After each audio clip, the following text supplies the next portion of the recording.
Muy buen día, saludos chicas y las futuras personas que van a ver este video. Mi nombre es Liz Quiroz, soy consultora holística y quiero compartirles el capítulo 4 de Mujeres que aman demasiado. Entonces, vamos a ir haciendo diferente hoy, voy a ir leyendo y voy a ir analizando y tendremos una meditación especial. Entonces, te invito a que te pongas cómodo, tomes un momento. Si no estás ejecutando una tarea de precisión, cierres tus ojos, respires profundo, inhalas y exhalas. Inhala profundo y exhala.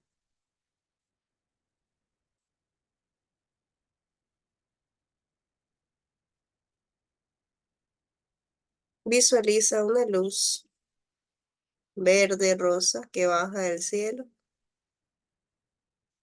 llega a tu cabeza y recorre todo el cuerpo.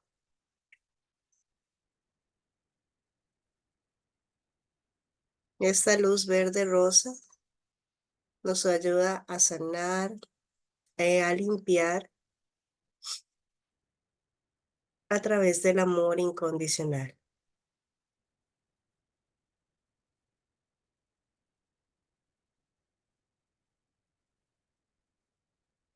Y estás bañado en esta luz verde y rosa.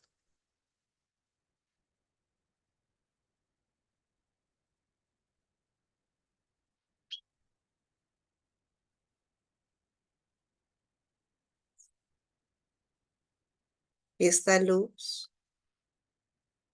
sana la mente, el cuerpo y el corazón. Disponte a recibir medicina en el mensaje de hoy.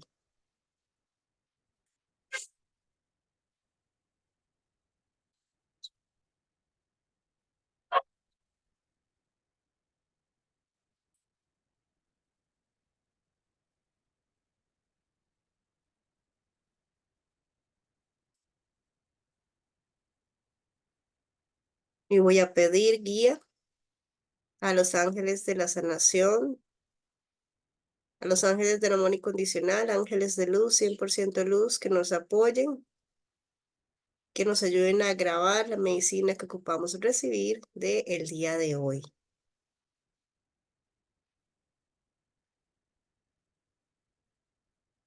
Sello mi oración, mi confianza, fe y verdad. Inhala profundo, exhala. Ok, muy bien. Vamos entonces al capítulo 4. Permítame un momento para compartirles la pantalla de hoy.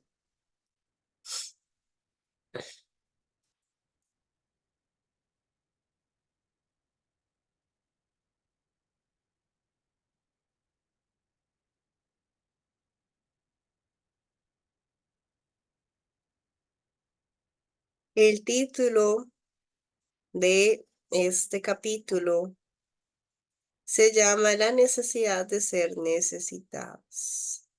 Ah, vamos a compartir.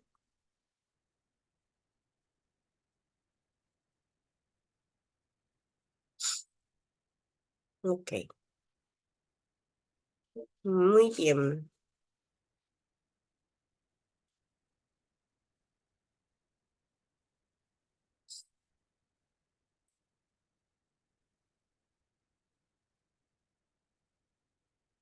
Es una mujer de buen corazón, enamorada de un oportunista.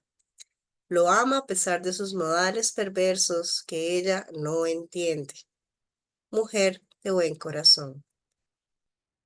No sé cómo lo hace todo. Yo me volvería loca si tuviera que soportar todo lo que soporta. Ok. Ujú.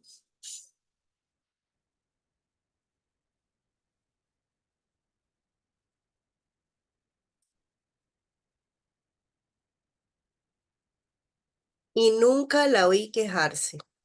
¿Por qué lo tolera? De todos modos, ¿qué ve en él? Podría llevar una vida mucho mejor.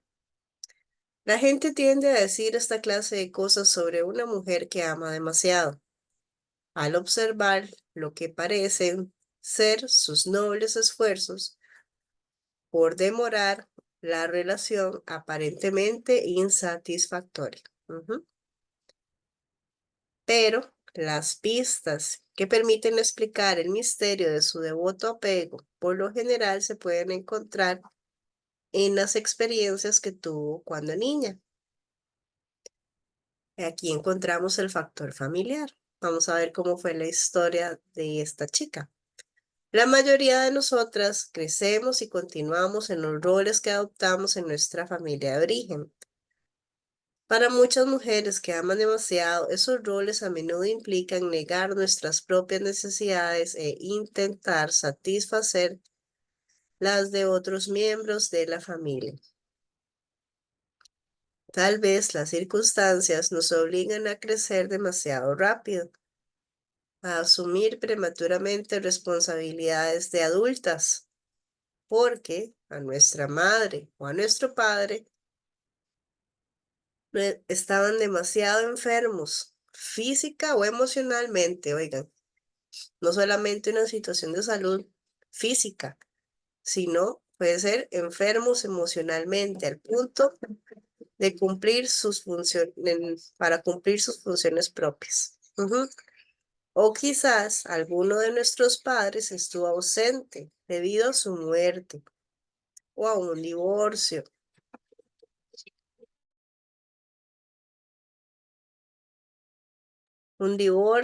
Y nosotras tratamos de tomar su lugar. Vean qué interesante, esto es a nivel subconsciente lo que sucede. Una muerte, un divorcio, tratamos de tomar su lugar, ayudando a cuidar tanto a nuestros hermanos como al progenitor que nos quedaba. Tal vez nos convertimos en la madre de la familia, mientras nuestra madre trabajaba para mantenernos.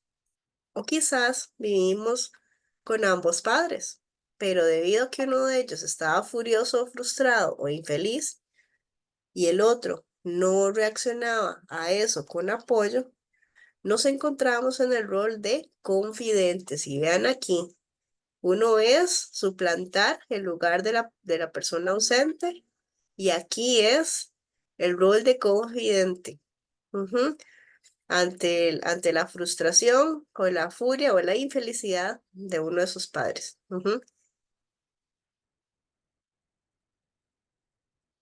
Nos encontramos en el rol de confidentes oyendo detalles de su relación que eran demasiada carga para que pudiéramos manejarlas emocionalmente, ¿verdad?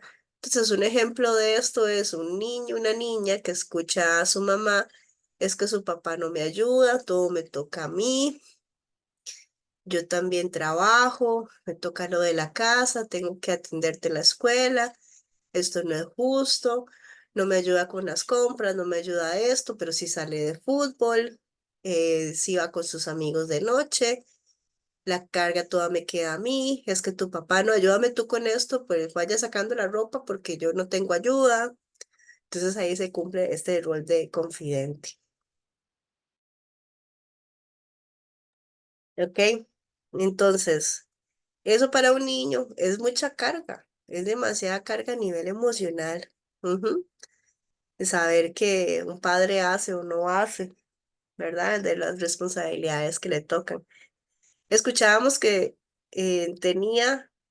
teníamos miedo de las consecuencias que podría aquejar al progenitor que sufría si lo hacíamos, y miedo de la pérdida de amor si no cumplíamos el rol que nos había tocado en suerte.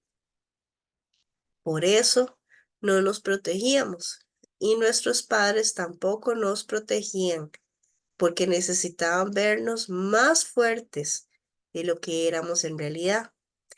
Si bien éramos demasiado inmaduras para esa responsabilidad, terminábamos bien protegiéndolos a ellos. Aunque éramos niñas, terminamos protegiendo a nuestros padres. Al ocurrir esto, aprendimos a edad demasiado temprana y demasiado bien a cuidar a todos menos a nosotras mismas. Nuestra propia necesidad de amor, atención, cariño y seguridad quedó insatisfecha mientras fingíamos ser poderosas y menos temerosas, más adultas y menos necesitadas de lo que realmente nos sentíamos. Y habiendo aprendido a negar nuestro propio anhelo de que nos cuidaran, crecimos buscando más oportunidades de hacer lo que habíamos aprendido a hacer también, preocuparnos por las necesidades y exigencias de los demás, en lugar de admitir nuestro miedo, nuestro dolor, nuestras necesidades insatisfechas, que hace tanto tiempo que fingimos ser adultas, que pedimos tan poco y hacemos tanto, que ahora nos parece demasiado tarde para esperar nuestro turno. Entonces seguimos ayudando con la esperanza de que nuestro miedo desaparecerá y nuestra recompensa será el dolor, ¿no? Entonces, aquí cumplir las responsabilidades a una temprana edad, terminar cumpliendo nuestros padres hace que todo esto se vuelva más pesado y postergue, uno se acostumbra a postergarse uno, a estar en desconexión con el sentir de uno. Ujú. De nuestro dolor, de nuestro miedo, de esas necesidades insatisfechas, a pesar con la ilusión de que tal vez llegue el turno y mientras tanto seguimos dando, seguimos ayudando, esperando en el fondo una respuesta de amor. La historia de Melanie, que es la chica de nuestra historia, viene el caso como ejemplo de la manera en que el hecho de crecer demasiado rápido, con demasiadas responsabilidades, en este caso, la de reemplazar al progenitor ausente, puede crear una compulsión en atender a los demás. Y vean también este punto interesante. Recuerdan que en el perfil vimos varias características de las mujeres que aman demasiado. En ese perfil estamos, había una opción que decía,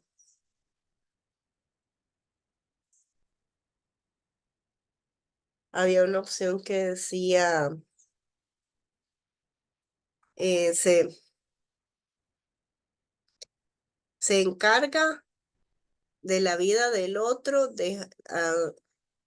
era un tema de control, que entra en control de la pareja o su mundo a fin de, em,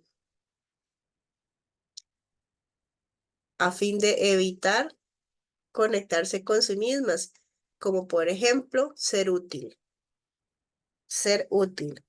Ujú. Aquí va un poco, y eso al final, que como en este caso, crea una compulsión en atender a los demás.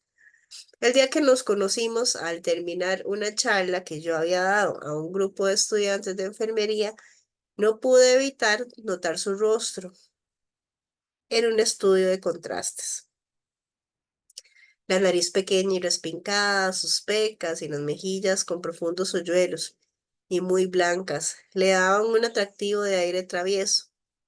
Esos rasgos vivaces parecían fuera de lugar en el mismo semblante que revelaba ojeras tan oscuras bajo sus claros ojos grises. Desde debajo de su cabello castaño, ondeado, parecía un duende pálido y cansado.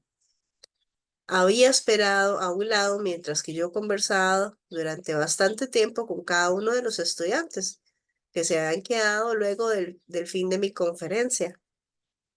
Tal como sucedía a menudo, siempre que tocaba el tema de la enfermedad familiar del alcoholismo, varios estudiantes llegaban a hablar cuestiones demasiado personales para plantearlas en el periodo de preguntas y respuestas siguiente a mi exposición. Cuando se marchó el último de sus compañeros, Melanie me permitió un momento de descanso. Luego se presentó y estrechó mi mano con calidez y firmeza, sorprendentes en alguien tan menudo y delicado como ella. Había esperado tanto tiempo y con tanta paciencia para hablar conmigo que A pesar de su aparente seguridad, sospeché que la conferencia de esta mañana había tocado en ella un sentimiento profundo.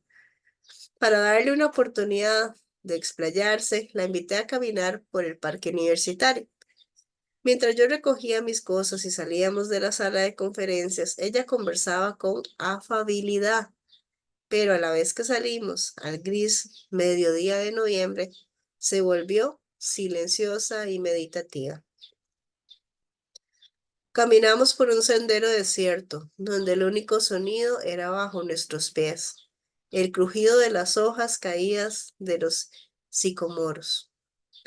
Melanie se detuvo a tocar con el pie una de las hojas en forma de estrella, con sus puntas curvadas hacia arriba como estrellas de mar secas. Mi madre no era alcohólica, pero por lo que usted dijo esta mañana sobre la forma en que esa enfermedad afecta a una familia, es como si lo hubiera sido. Era una enfermedad mental, realmente muy loca, y eso finalmente la mató. Sufría profundas depresiones, iba muchas veces al hospital y a veces permanecía allí mucho tiempo. Las drogas que utilizaba para curarla solo parecían empeorar su situación. En lugar de ser una loca despierta, la convertían en una loca ida. A pesar del efecto de esas drogas, a la larga se las ingenió para que uno de sus intentos de suicidio diera resultado. Si bien tratábamos de no dejarla sola nunca, aquel día todos habíamos salido un rato. Se ahorcó en el garaje. Mi padre la encontró. Melanie meneó la cabeza con rapidez, como para dispersar los oscuros recuerdos que se habían congregado en ella, y prosiguió. Esa mañana oí muchas cosas con las que pude identificarme, pero usted dijo en su conferencia que los hijos de alcohólicos o de otros hogares disfuncionales con mucha frecuencia eligen a una pareja como alcohólico o adicto a las drogas. Eso no se aplica en Sean. A él no le gusta mucho beber ni drogarse, gracias a Dios. Pero tenemos otros problemas. Apartó la vista, perdón, apartó la vista,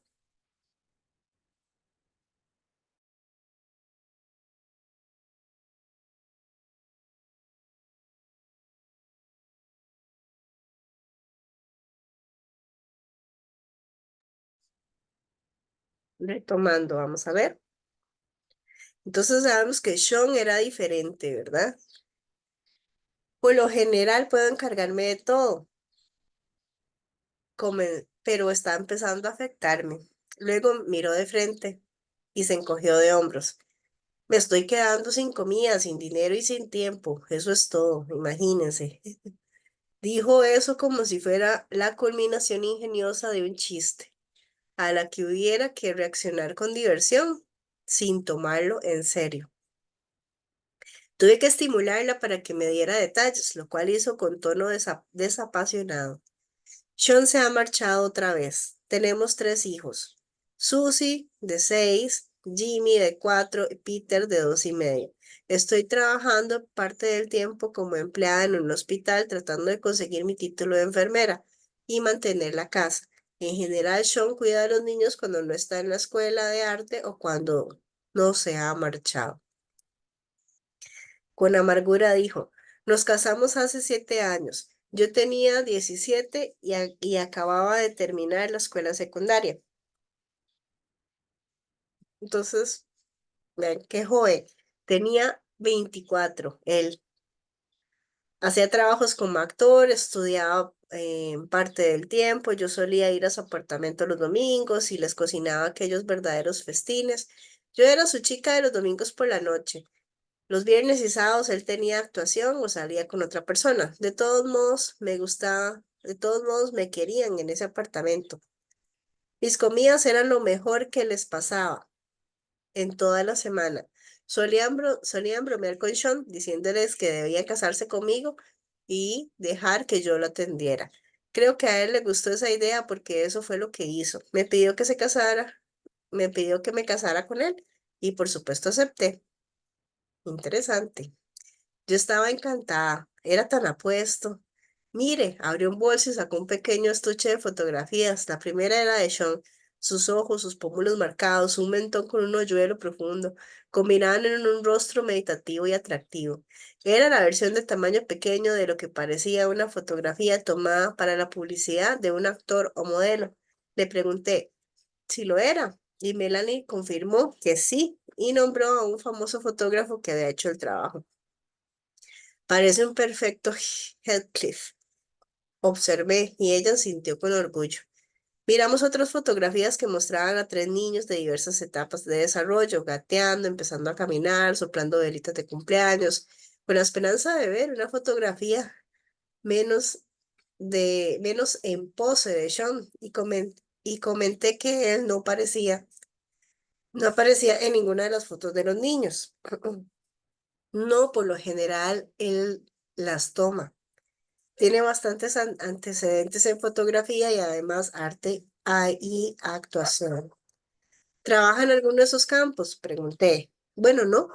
Su madre le envió un poco de dinero, así que volvió a marcharse a Nueva York para ver qué oportunidades encuentra allá. La voz de Melanie bajó casi imperceptiblemente. Dada su evidente lealtad a Sean, yo no habría esperado verla más esperanzada con respecto a ese viaje a Nueva York. Al ver que no era así, le pregunté, Melanie, ¿qué sucede? Con los primeros indicios de queja respondió, el problema no es nuestro matrimonio, es su madre. Siempre le envía dinero. Cada vez que él está a punto de establecerse con nosotros o que, para variar, está asentándose en un empleo, ella le envía un cheque y entonces él se marcha. Ella no sabe decir que no. Si tan solo dejara de enviarle dinero, estaríamos bien. Y si nunca deja de hacerlo, entonces Sean tendrá que cambiar. Haré que vea cuánto nos está lastimando. Entonces miren aquí, ella con la expectativa de cambiar a su esposo. Sean tendrá que cambiar. Haré que vea cuánto nos está lastimando. Aparecieron lágrimas. Tendrá que rechazar sus ofrecimientos de dinero. Melanie, eso no parece demasiado probable por lo que me dices. Levantó la voz y habló con más decisión. Ella no va a arruinar esto, él cambiará. Melanie encontró una hoja especialmente grande en sus siguientes pasos. La pateó, observando cómo se desintegraba parte de ella. Esperé unos momentos y le pregunté, ¿hay algo más? Aún pateando la hoja, Melanie respondió, él no ha ido a Nueva York muchas veces. Él ha ido a Nueva York muchas veces y cuando está allá ve a otra persona. Volví a hablar en voz baja y desapasionada. ¿Otra mujer? Pregunté, y Melanie apartó la vista al asentir. ¿Cuánto tiempo hace que la ve? Oh, hace años, en realidad. En ese punto, Melanie se encogió de hombros. Comenzó con mi primer embarazo. Yo casi no lo culpaba. Yo estaba tan enferma y me sentía tan mal y él estaba tan lejos. Era asombroso, pero Melanie asumía la culpa de la infidelidad de Sean. Además de cargar, además de la carga de mantener a él y a sus hijos mientras él probaba distintas ocupaciones. Le pregunté si alguna vez había pensado en divorciarse. De hecho, nos separamos una vez. Es tonto decirlo porque estamos separados todo el tiempo, en la forma en la que él se ausenta. Pero una vez que le dije que quería separarme más que nada, era para darle una elección. Y entonces estuvimos realmente separados unos 6 meses. Y seguía llamándome y yo le enviaba dinero cuando lo necesitaba. Uy, aquí está haciendo lo mismo que le hacía la mamá. Si tenía alguna oportunidad y necesitaba algo para mantenerse hasta entonces. Inclusive conocí a otros hombres. Melanie parecía sorprendida de que otros hombres se interesaran en ella. Los dos eran buenos con los niños y a cada uno quería ayudarme en casa, arreglar lo que no andaba, incluso comprarme pequeñezas que yo necesitaba. Era agradable que me trataran así, pero en realidad yo no tenía nada por ellos. Yo no sentía nada por ellos. Nunca pude volver a sentir nada como la atracción que aún sentía por Sean. Por eso, a la larga volví con él. Sonrió. Entonces tuve que explicarle por qué en casa todo estaba en tan buen estado. Habíamos llegado a la mitad del parque y yo quería saber más acerca de la niñez, más acerca de la niñez de Melanie, comprender las experiencias que había preparado para las penurias de su situación actual. ¿Cuándo te recuerdas como niña? ¿Qué ves? Esa es una bonita pregunta para hacernos. Hagamos una pausa. Cierren los ojos. Cuando te recuerdas como niña, ¿qué ves?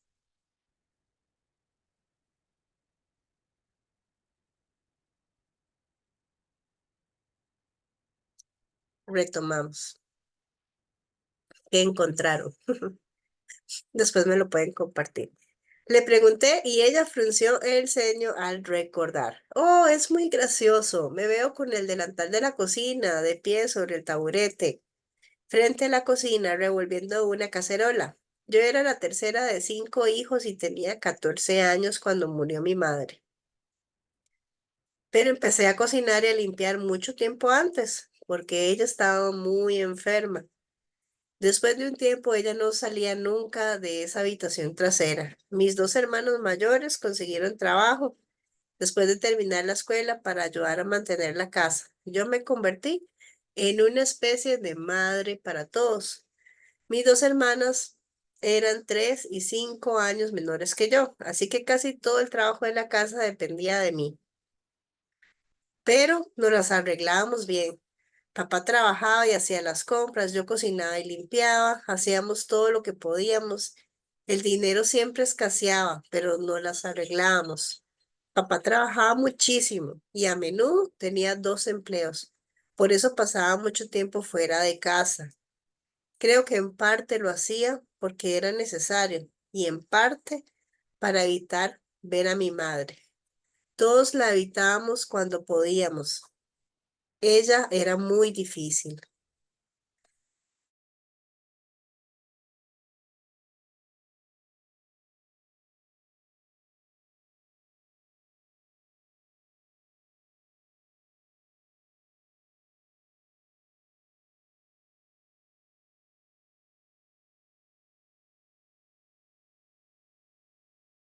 Retomamos. Dice, mi padre volvió a casarse cuando yo estaba por terminar la escuela secundaria. Las cosas enseguida se volvieron más fáciles, porque su nueva esposa también trabajaba y tenía una hija de la misma edad que mi hermana menor, que por ese entonces tenía 12 años. Todo comenzó a ir bien, el dinero no era tanto problema. Papá era mucho más feliz por primera vez, había suficiente para todos. ¿Qué sentiste cuando murió tu madre? Le pregunté. La mandíbula de Melanie se endureció. La persona que murió no había sido mi madre en muchos años. Era otra persona. Alguien que dormía o gritaba y causaba problemas. La recuerdo cuando aún era mi madre, pero muy vagamente. Tengo que evocar a alguien que era suave y dulce y que nos cantaba a alguien y que nos cantaba mientras trabajaba o jugaba con nosotros. ¿Sabe? Era irlandesa y cantaba canciones muy melancólicas. De todos modos, creo que cuando murió nos sentimos aliviados, pero yo también me sentía culpable de que, quizá, si la hubiese entendido mejor o querido más, ella no se habría enfermado tanto. Entonces miren aquí cómo está cargando la culpa en parte de la muerte de su mamá por no haber hecho lo suficiente. Ujú. Eso es un punto muy interesante. Nos estábamos acercando a mi destino y en los instantes en los que quedaba, esperaba ayudar a Melanie a tener por lo menos un vistazo del origen de sus problemas en el presente. ¿Ves alguna similitud entre tu vida cuando niña y ahora? Le pregunté. Melanie rió incómoda, más que nunca. ¿Ok? Se parecía su vida en el del presente a su vida de cuando era niña. Ella sí, ella dice que sí, que más que nunca. Solo el hablarlo ahora, veo como aún sigo esperando que Sean venga a casa, tal como esperaba mi padre cuando no estaba.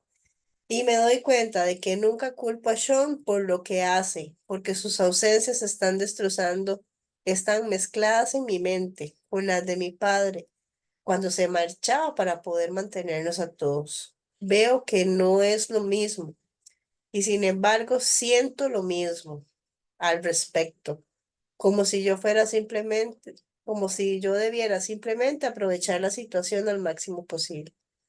Entonces, en esa pregunta que le hacen de que ve alguna similitud entre su vida presente con su vida de la niñez, ella dice que sí, que mucho, ¿verdad? Y que la relación que tiene con su pareja, con esos viajes, la hacen sentir esa ausencia que sentía cuando el papá se marchaba para ir a trabajar para mantenerlos, ¿verdad? Siente lo mismo y ahí lo identifica. Hizo una pausa y entrecerró los ojos como para ver mejor los patrones y que se desplegaban ante ella. Oh, y sigo siendo pequeña y valiente Melanie, la que se encarga de todo, la que revuelve la cacerola en la cocina. Vean que la otra parte que se da cuenta que sigue repitiendo. Yo sigo siendo la pequeña y valiente Melanie, encargada de todo, la que revuelve la cacerola en la cocina y la que atiende a todos los niños, ¿verdad? Sus hijos y ella sigue en el papel en casa, ¿no? A pesar de que trabaja para tratar de tener su licencia de enfermera. Sus mejillas adquirieron un tono rosado al reconocerlo. Se ruborizó, le dio pena, ¿no? Entonces es verdad lo que usted dijo en su conferencia sobre los niños, ¿cómo lo fui yo? Si buscamos personas con quienes podamos jugar los mismos roles, sí, ujú, cuando estábamos creciendo, ¿ok? Aquí habla cómo se identifica el rol y lo que está haciendo. Ella era la que suplantaba el papel de madre y a hoy se identifica en la misma posición. Ahora ella es madre y vive lo mismo con su pareja que lo que sentía con su papá, en esa ausencia. Al despedirnos, Melanie me abrazó y con fuerza me dijo, gracias por escucharme. Creo que solo necesitaba hablar un poco sobre todo esto. Y lo entiendo mejor, pero no estoy lista para darme por vencida. Aún no. Su ánimo había mejorado visiblemente al decir otra vez con el mentón levantado. Además, Sean solo necesita crecer y lo hará. Tiene que hacerlo, ¿no cree? Sin esperar una respuesta, dio media vuelta y echó a andar sobre las hojas caídas.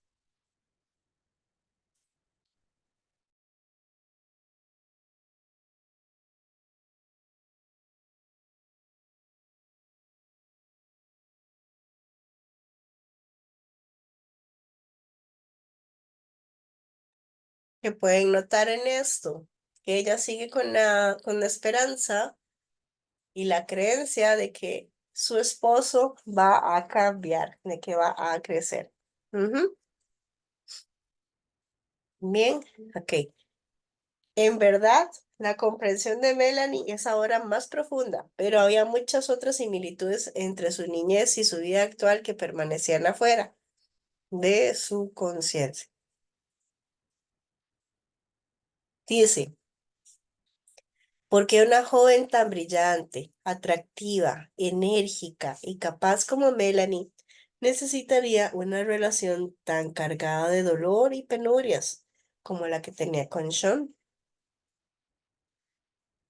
porque para ella y para otras mujeres que han crecido en hogares profundamente infelices, donde las cargas emocionales eran demasiado pesadas y las responsabilidades demasiado grandes para estas mujeres, lo agradable y lo desagradable se han confundido y mezclado hasta llegar a ser una misma cosa. Ujú. Entonces, donde las cargas emocionales eran muy pesadas y las responsabilidades muy fuertes. Ajá. Y se confundía lo agradable con lo desagradable. Es lo que hace o lo que se forja dentro de sí para ver la vida en adelante. Por ejemplo, el hogar de Melanie. La atención de los padres era insignificante. Tenían a mamá enferma, recuerdan, en el cuarto de atrás, que no querían ver, debido a la dificultad para manejar la vida, mientras la familia intentaba salir adelante con la desintegralización de la personalidad de la madre. Entonces, los hermanos mayores de Melanie trabajaban, el papá tenía dos trabajos y las hijas eran chiquitas. Por, ¿ok? Los esfuerzos heroicos de Melanie para encargarse de la casa se veían recompensados con lo más cercano al amor que ella experimentaría, la agradecida dependencia de su padre con respecto a ella. Entonces vean aquí esta situación. Los heroicos esfuerzos de Melanie, ¿verdad? Como adolescente de 14 años, cocinando, atendiendo, limpiando, viendo por todos, que hacía muchos años ya había iniciado esa situación, ya había tomado grandes responsabilidades en la casa que le corresponden, en este caso a la mamá, em, se veían compensados, ajá, como dice aquí, con lo más cercano al amor que ella experimentaría. ¿Y qué era ese gesto? ¿Cómo se veía eso en la vida real? La agradecida dependencia de su padre con respecto a ella. Los sentimientos de miedo y de sobrecarga que sentían naturales en una criatura en tales circunstancias se veían eclipsados por su sentido de competencia, que surgía de la necesidad de su padre de que lo ayudara y la incapacidad de su madre. Entonces, a pesar de que daba miedo y tanta sobrecarga en esa situación, eso quedaba minimizado por el sentido que le daba el estar a codo a cargo de la familia, como el papá, ¿verdad? Y la incapacidad de su mamá. Qué duro para una criatura que trataba ser tratada como alguien más fuerte que su progenitor e indispensable para el otro. Ujú. Ese rol en su niñez formó identidad de Melanie como una salvadora que podía elevarse por sobre las dificultades y el caos, rescatar a quienes rodeaban su coraje, su fortaleza y su indómana voluntad. Ese complejo de salvación parece más saludable de lo que es. Si bien es loable ser fuerte en una crisis, Melanie, al igual que otras mujeres de antecedentes similares, necesitaba la crisis para poder funcionar. Sin alboroto, tensiones o una situación desesperada de la cual encargarse. Los sentimientos de sobrecarga emocional latentes desde la niñez salían a superficie y se volvían demasiado amenazadores. Cuando niña, Melanie fue la ayudante de su padre, al tiempo que hacía las veces de madre de los demás. Pero ella también era una criatura que necesitaba a sus padres. Y dado que su madre estaba demasiado alterada mentalmente y que su padre estaba demasiado inaccesible, sus propias necesidades quedaron insatisfechas. Los otros niños tenían a Melanie para regañarlos, preocuparse por ellos y cuidarlos. Melanie no tenía a nadie. Solo le faltaba a su madre. No solo le faltaba a su madre, sino también tuvo que aprender a pensar y actuar como un adulto. No había lugar ni tiempo para expresar su propio pánico. Y pronto, esa misma falta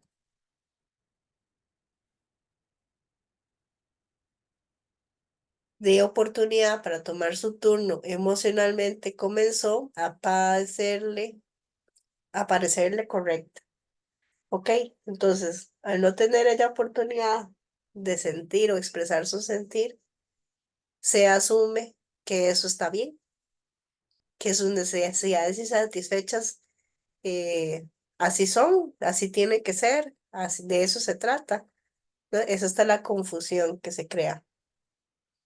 Si fingía ser adulta durante el tiempo suficiente, podía ingeniárselas para olvidar que era una niña asustada. ¿Por qué? Porque era más el dolor de ver el susto, su pánico, su miedo, que tomar el papel de una adulta, aunque no le corresponda porque todavía no es su etapa. Eso me distrae de ver el dolor. Ujú. Pronto Melanie no solo funcionaba bien en el caos, sino que llegó a necesitarlo para vivir. ¿Ok? Entonces, era tan natural el caos, era tan natural, tan constante y la dosis de vida del día a día que ya no se podía ni siquiera imaginar una vida sin el caos. Yo necesito el caos para vivir. Ujú. La carga que llevaba sobre sus hombros la ayudaba a evitar su propio pánico y su propio dolor. La abrumaba y le daba alivio al mismo tiempo. Entonces, mire, esto que me hace daño también lo necesito. La abrumaba, me hace daño, y le daba alivio al mismo tiempo. ¿Ok? Entonces, como me alivia, también lo necesito. Dice, más aún, el sentido de valor que ella desarrolló en el gran resultado de haber cargado con responsabilidades que sobrepasaban su capacidad de niña, ganó aprobación trabajando duro, atendiendo a los demás, sacrificando sus propias necesidades.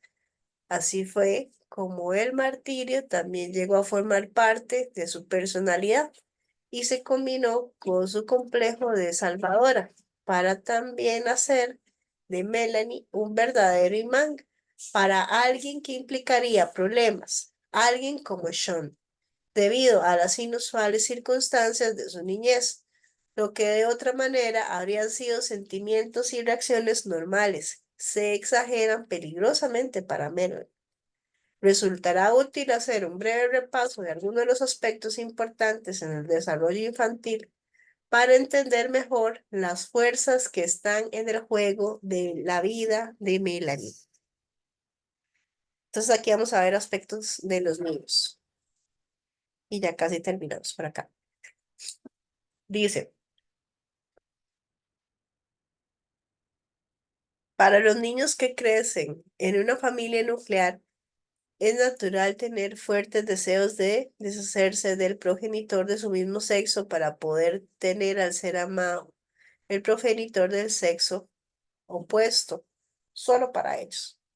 Los niñitos varones desean de corazón que papá desaparezca para tener todo el amor y la atención de mamá. Y las niñitas sueñan con reemplazar a su madre como la esposa de papá. La mayoría de los padres han recibido propuestas de sus hijos del sexo opuesto que expresan ese anhelo. Un varón de 4 años dice a su madre, cuando sea grande me casaré contigo, mami. O una niña de 3 años le dice a su padre, papi, tengamos una casa tú y yo solos, sin mami. Estos anhelos son normales y reflejan algunos de los sentimientos más fuertes que experimenta una criatura. Sin embargo, si algo llegara a ocurrir al rival envidiado, eso ocasionaría un daño o una ausencia de ese progenitor en la familia. El efecto sobre la criatura sería devastador. Cuando en una familia así la madre sufre alteraciones emocionales, enfermedades físicas graves o crónicas, alcoholismo, drogadicción, si está ausente física o emocionalmente por cualquier otro motivo, entonces la hija, por lo general la hija mayor, si hay dos o más, es casi elegida casi invariablemente para suplir el puesto vacante debido a la enfermedad o a la ausencia de la madre. La historia de Melanie ejemplifica los efectos de tal ascenso en una niña. Debido a la presencia de una enfermedad mental debilitante de su madre, Melanie heredó el puesto de jefe femenino de la casa. Durante años en que su identidad estaba en organizar los problemas de la casa, funcionaban como equipo. En cierto sentido, Melanie tenía a su padre para ella, sola, porque tenía con él una relación que era profundamente diferente de la que tenía él con sus hermanos. Era casi su par. Además, durante varios años, ella fue mucho más fuerte y más estable que su madre enferma. Eso significó que los deseos infalibles normales de Melanie de tener a su padre para ella sola se cumplieron, pero a costa de la salud de su madre y finalmente de la vida de Winston. ¿Qué sucede cuando los deseos infalibles de librarse del progenitor del mismo sexo y obtener al progenitor del sexo opuesto para uno se cumplen? Hay tres consecuencias extremadamente poderosas que determinan el carácter y obran de forma inconsciente, o sea, que se da sin que nos demos cuenta. La primera es, ahí lo pueden marcar, la culpa.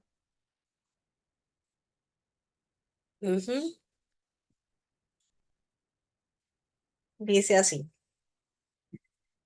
Melanie se sentía culpable al recordar el suicidio de su madre y su propia incapacidad de evitarlo. La clase de culpa que se experimenta en forma inconsciente y que cualquier miembro de la familia siente naturalmente ante una tragedia así.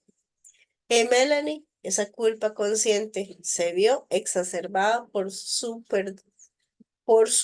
súper desarrollado sentido de la responsabilidad por el bienestar de todos los miembros de la familia. Pero aún de esa pesada carga de culpa consciente, ella llevaba otra carga más pesada aún.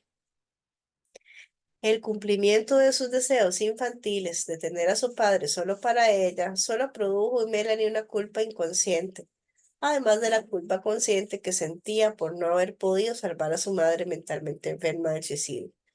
Esto generó un impulso de compensación. Ok, la culpa la llevó inconscientemente a buscar compensación.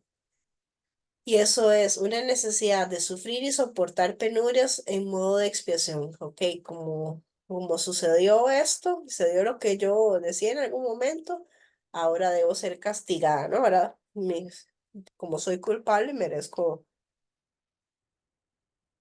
un castigo.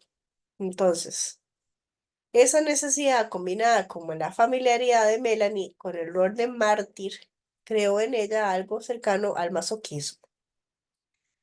Habría bienestar, sino verdadero placer en su relación con Sean.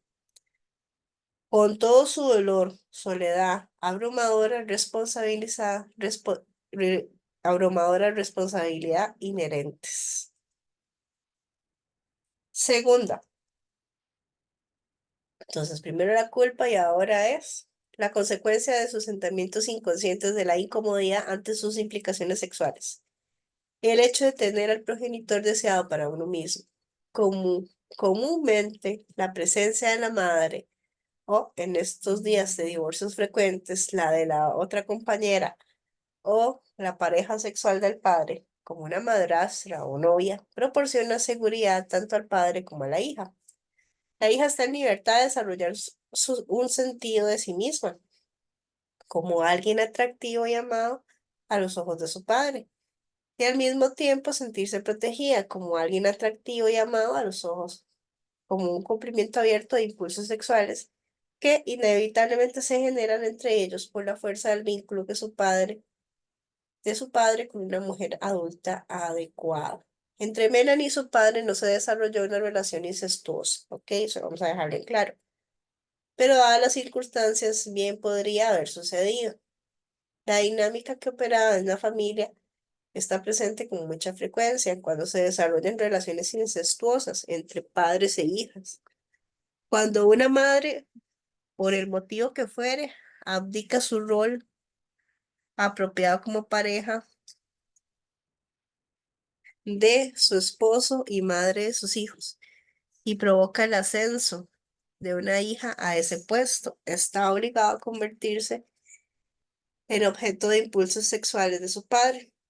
Si bien aquí se podría interpretar que toda responsabilidad es de la madre, en realidad el hecho de que haya incesto es una completa responsabilidad del padre, ¿ok? Esto se debe a que como adulto es su deber de proteger a su hija, en lugar de usarla para su propia gratificación sexual. Continuamos. Por otro lado, aun cuando el padre nunca encare a su hija sexualmente, la falta de un vínculo fuerte entre los padres y la asunción por parte de la hija del rol materno en la familia sirven para acrecentar los sentimientos de atracción sexual entre padre e hija.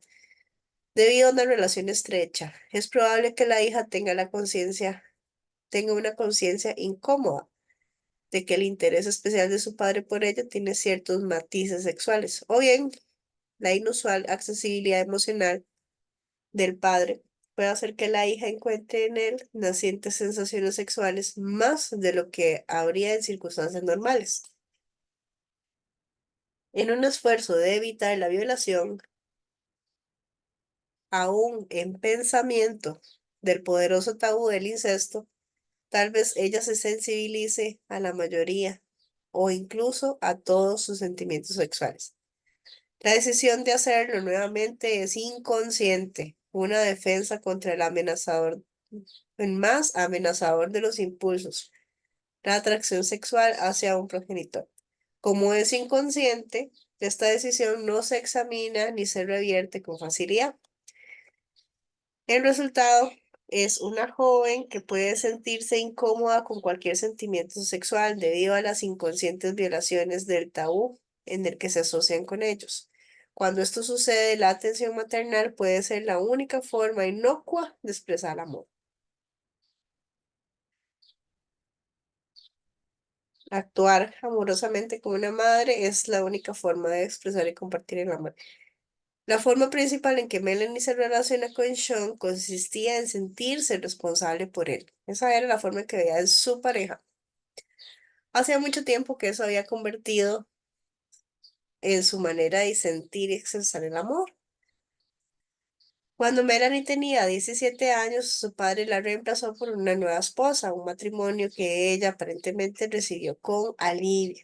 El hecho que sintiera tan poca amargura por su pérdida de su rol en el hogar quizás se haya debido en gran parte a la aparición de Sean y sus compañeros de cuarto, para quienes Melanie realizaba muchas de las mismas funciones que había llevado a cabo antes en su casa.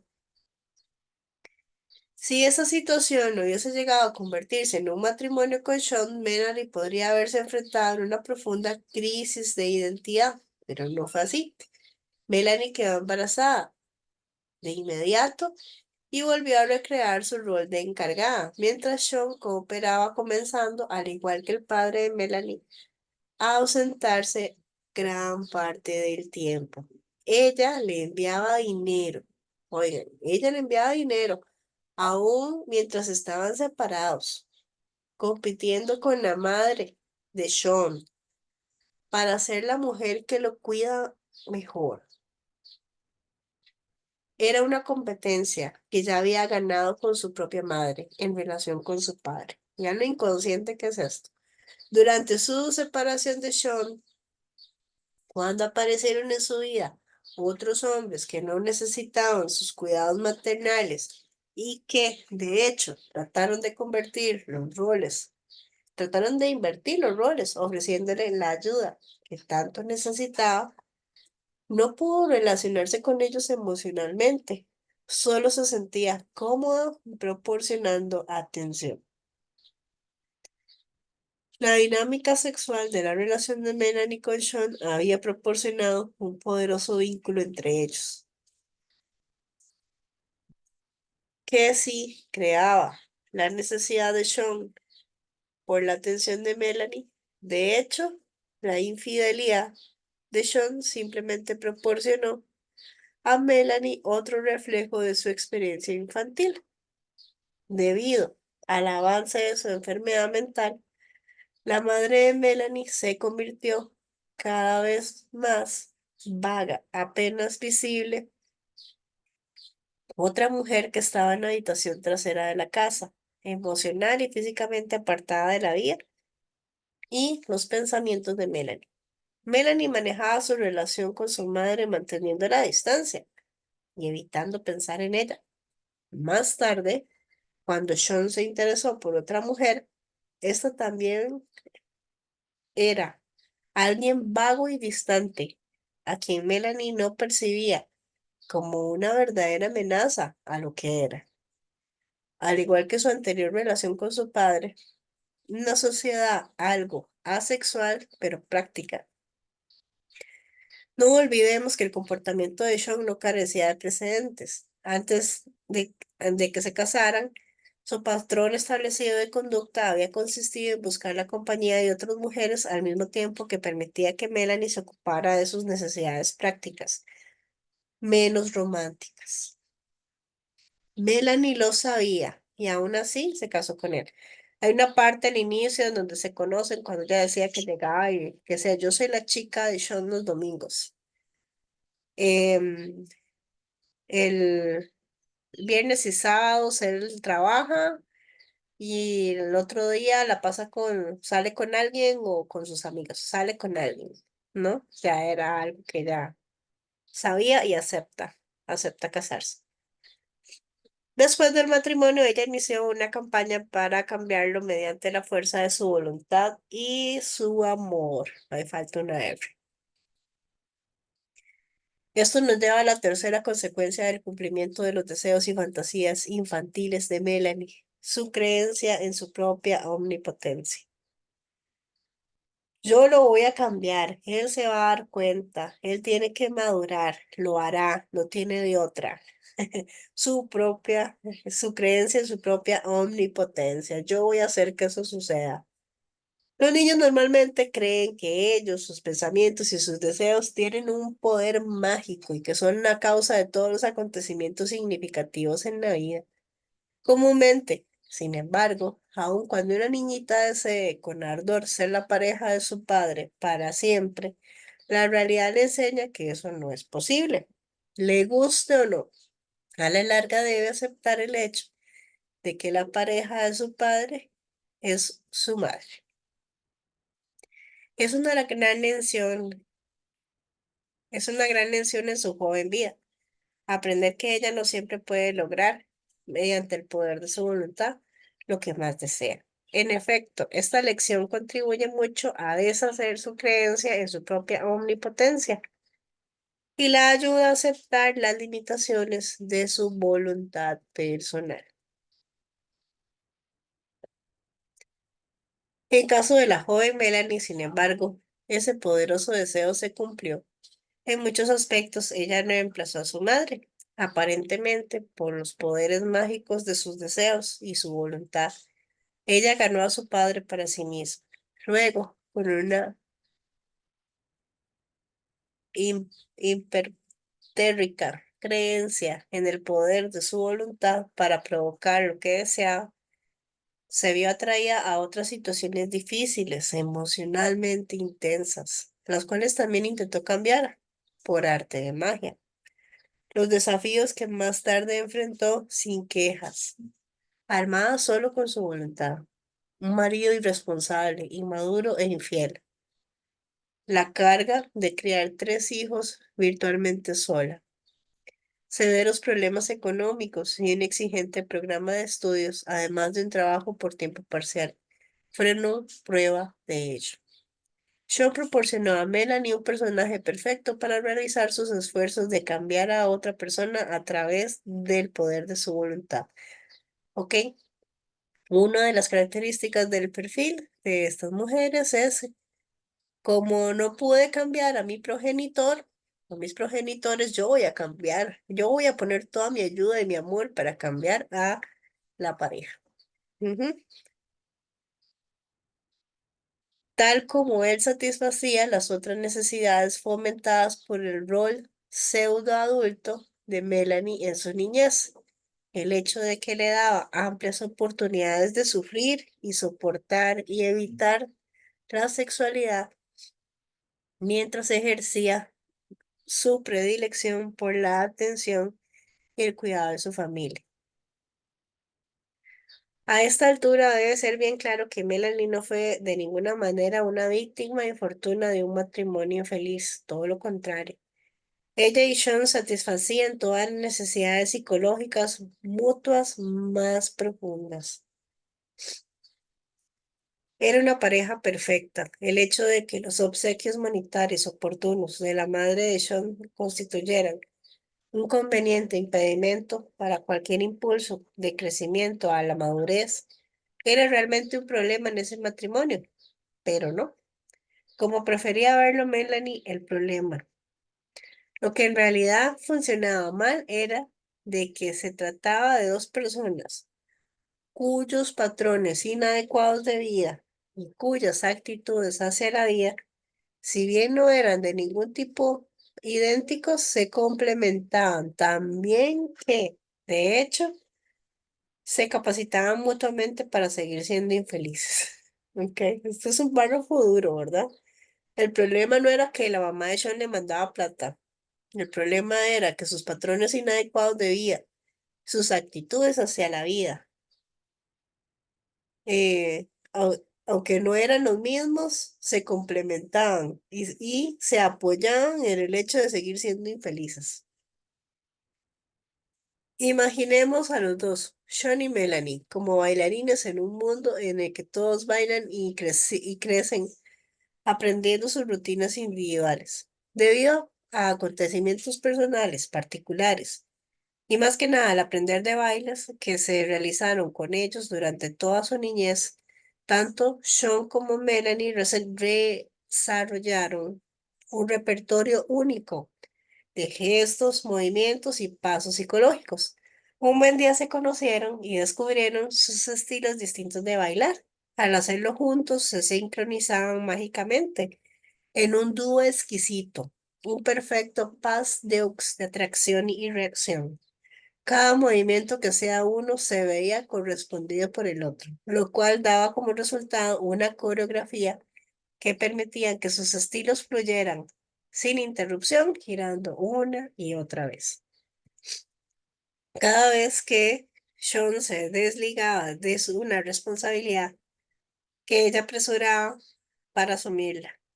Cada vez que Sean se desligaba de una responsabilidad, ella se apresuraba a asumirla. Cuando ella no unía para sí todas las cargas de criar a su familia, él se marchaba con una pirueta, proporcionándole un lugar de sombra para ocuparse del cuidado.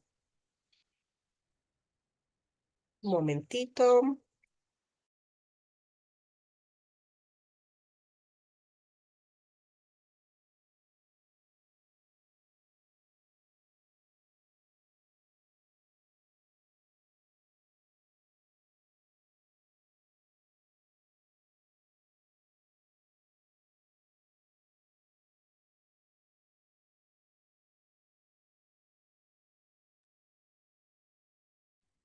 Ok. Cada vez que Sean se... Ok.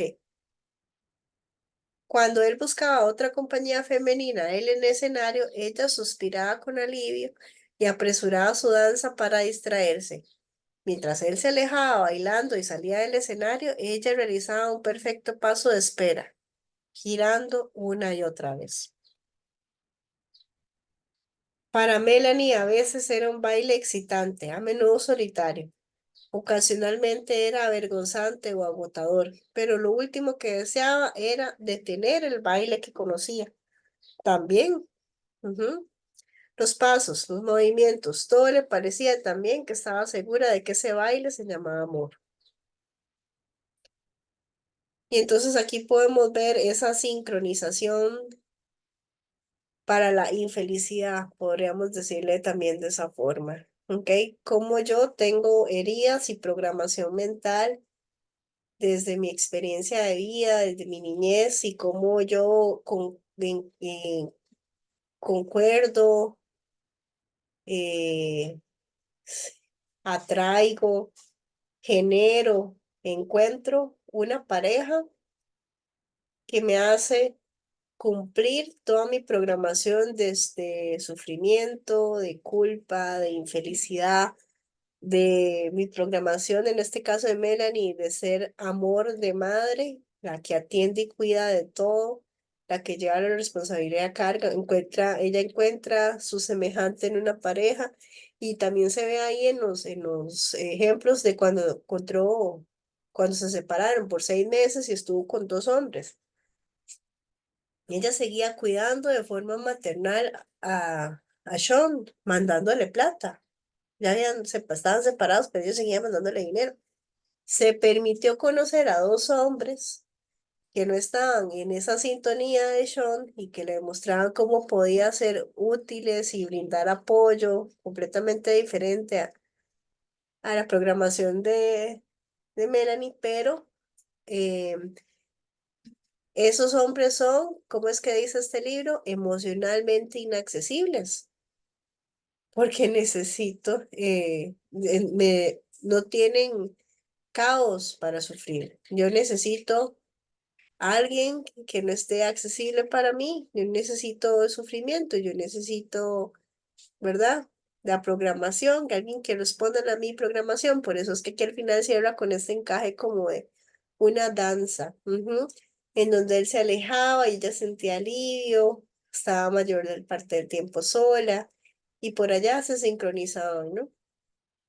Entonces vamos a cerrar nuestros ojos y vamos a respirar profundo.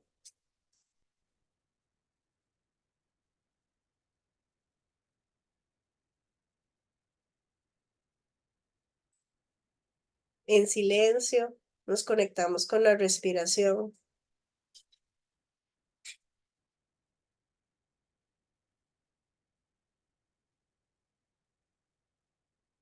Todo lo que esta historia nos haya activado o haya salido a la luz,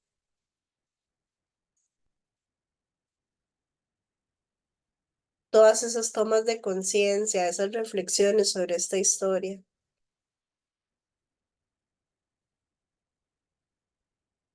puedan ser asimiladas con gracia y con facilidad para nuestro mayor y más alto bien.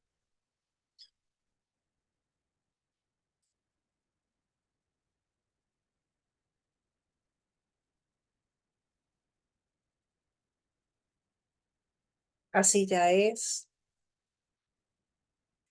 Hecho está, hecho está, hecho está. Y quiero que te imagines debajo de una cascada de luz. Esta es una cascada, pero su agua es luz, blanca, perlada, hermosa. Y quiero que laves todo tu cuerpo en esta cascada,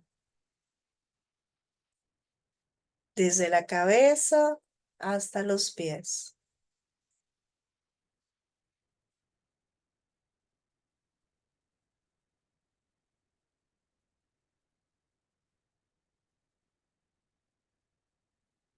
Si tienes alguna molestia, lávala en la cascada de luz.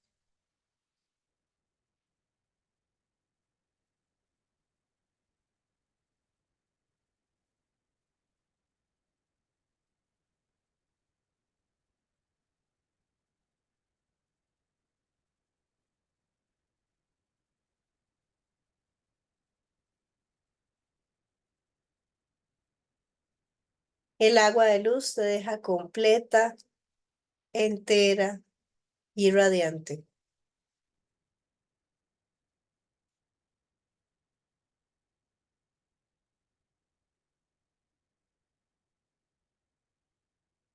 Llenándote de energía para continuar con este día. Y todas las cosas que se hayan ido en ese espacio que queda, vamos a llenar con amor y conocimiento, amor y conocimiento, amor y conocimiento. Sabiendo que desde ya cosas maravillosas suceden en nuestra vida, inhala profundo, exhala, de nuevo inhala profundo, exhala y abres tus ojos. Ujú. Y aquí, entonces, quiero darte las gracias, gracias, gracias por participar en esta clase. Nos vemos mañana con la clase 5. Que tengas un excelente día.